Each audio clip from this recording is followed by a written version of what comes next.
Assalamu alaikum. Mekendеш Медиа YouTube каналының көрүүчүлөрү, саламатсыздарбы? Бүгүн биз сиздерге дагы малина тууралуу кичине байлоо тууралуу маалымат бөлүшөйүн деп турам. Андыктан биздин каналды биринчи жолу көрүп аткандар катты алышты унутпаңыздар. Лайктан басып, өзүңүздөрдүн суроо, ой, пикир, сунуштарыңыздарды жазып койсоңуздар болот. Туугандар, мына Кудай буйрса малина бышы баштады. Бүгүн 14-июнь 2024 жыл.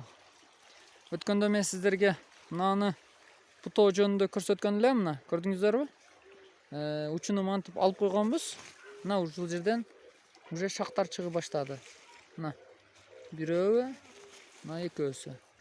Мына. Булар буйрса күзгө мынантип кулакча болуп шактап, мына былтыркылар. Мына ушинтип кулакча болуп, анан кийин күзгө буйрса ушулар түшүм берет. Жазгысы мыналар азыр. Уже булар бышы баштады. Кудай буйрса баасы азыр 120, 130, 140 сомдун тегерегинде башталды. Бизде эми Кудай буйрса дагы 2-3 күндөн кийин терип баштайбыз. Мына азыр бышы баштады, мына бир экөөсү ала болуп бышы баштады. Кудай буйрса берекесин берсин деп ниет кылып атабыз. Туугандар, өткөндөгү эме боюнча мына көрдүңүздөрбү, эгер мынандай мынантип учуну кыркпасаңыздар, мынантип өсүп кетет. Көрдүңүздөрбү, мына өсүп кеткен уже. Бул мөө бербейт. Ушуга маани бериңиздер. Жаңы малина кылып аткандар. Бул жергиликтүү сорттогу малина, местный ремонтантный местный сорт. Буну мен өткөндө айткандай, мына мисалы үчүн зым турса, зымга жеткирбей, меники эми кичине ар кандай эле болуп калды. Зымга жеткирбей, мына мисалы үчүн мынабу дагы калып кеткен арадачы. Арада калып кеткен, мына кыкыл элек. Муну азыр мынанда зым турса, мен зымдын басырагынан монтуп туруп, кол менен эле алып таштайм. Мен мунун алып таштадым. Азыр эми бул жерден буйрса, мына бул жерден анан астыңкы жалбырактын түбүндөн, мына көрдүңүздөрбү, бүчүрү турат. Ушул жерден шак чыгат, кулакча болуп шак чыгат. Алар буйрса күздө мөө берет. Мынага окшоп. Өткөндө кырккан элем, анан бир 10 күндө уже ушунча өсүп калды. Эми эгерде сиздер мынантип тек кое турган болсоңуздар, эгерде мунуну албасаңыздар, бул мынантип өсүп, чубалып, жерге мантип түшүп калат. Анан сиздер андан мөө дагы албайсыздар, эч кандай пайда таппайсыздар. Болгону бул жерден чыккан азыкты үстүгө бойго карап кете берет, мантип чубалып, жерге таштап койт. Ошон үчүн буларды алып ташташ керек. Мындай колуңуздар неме болбосо, бычак мененби же кайчы мененби, кол менен дагы үзүлөт. Мынантип алып койсоңуздар, мына жерден дагы шак чыгат. Эми туугандар, бүгүнкү тема боюнча азыр мен сиздерге көрсөтүп берем байлоо тууралуу. Мынантип көпчүлүк айтат да, арасыга мынандай адам кири болбой калат, өсүп кетет. Кандай кылабыз депчи. Эми быйыл жаанчыл болду, бирок жамгыр жаап, ошондой эми ар жерде ар кандай. Бизде өзү салкыныраакпыз, эми биздин регион. Анан быйыл жаанчыл болгонуга чоп көбүрөөк өсүп кетти. Анан биздин мынабу эмелерибиз, эки жөөктүн аралыгы биздики нестандартный болгону 70-80, 90 тегерегиде да. Мен өз башында 1,20 кылып эккенмин, бирок 1,20 кылганда көрдүңүздөр, аралыгы эме болуп кетет. Мынантип шактап бирип кетет. Эгерде сиздерде местаңыздар кеңири болгон болсо, сиздер 1,5, 1,60, 1,70 2 кылсаңыздар дагы боло берет. 2 кылсаңыздар ичиге трактор техника кире турган болот. Наоборот, жакшы болот да. Аралыгыга күн тиет. Мисалы үчүн мына ортолугуга күн тийиш керек. Күн тийсе, анан чаңдашуу болот. Астыдагы мөөлөр дагы жакшы пышат дегендей. Эми бизде жер тарлыккан үчүн ушундай жерди урдатпаш үчүн аз гана жерге ушундай көбүрөөк тиккенге аракет кылабыз да. Бул жерде 6 сотиктин тегереги да, 6 сотик чыгат.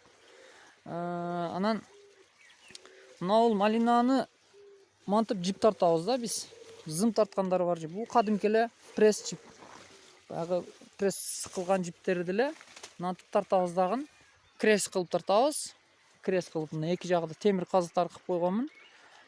Крест кылып тартабыз дагы эки жагага тартып туруп. Андан кийин мына жиптерди мына көрдүңүздөр эки жагага тарткан. Бул наркы бетиде турат мына. Бул кийинки жеги. Муну мындай кылабыз. Мындай зымдарды жасап аласыздар. Мындай крючок. Ийилбей турган катыгыраак зымдан. Ушуну эле эки жагынан тартып туруп, азыр мен сиздерге көрсөтөйүн мына. Мисалы үчүн көрдүңүздөр азыр мындай түздү. Азыр мен буларды жип менен байлагандан кийин булар уже ортолугу дагы ачылат. Мына кысып калат да мына. Мына бул жака тартамын. Буну мынтип илип коем. Көрдүңүздөр мына. Бул илинди, уже мына результат.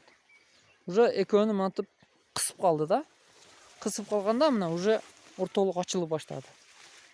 Буну бир эле жерден эмес, эки жерден. Мисалы үчүн бул жерде эки жерден.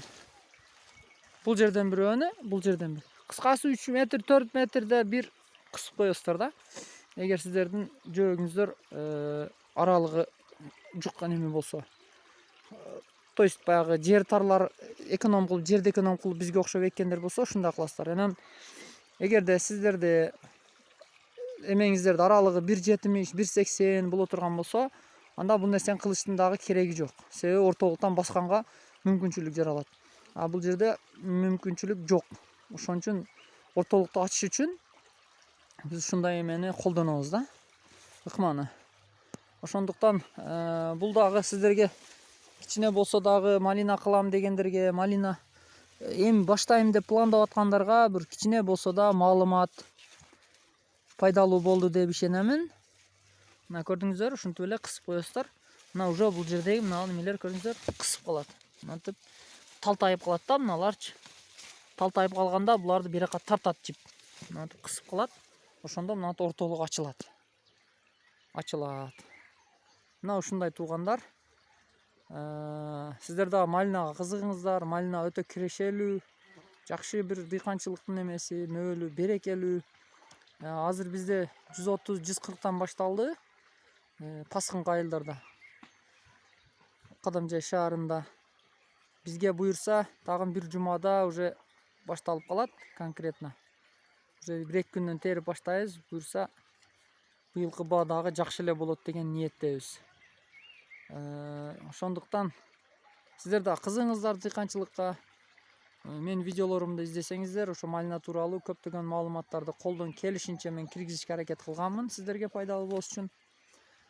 Эгерде сиздерде 50 сотук 1 гектар жер боло турган болсо, суулуу, анда сиздер малина кылып эле ушул жерде жакшы киреше тапсаңыздар болот. Россиянын акчасыны ушул жерден эле 2 эсе, 3 эсе көбүрөөк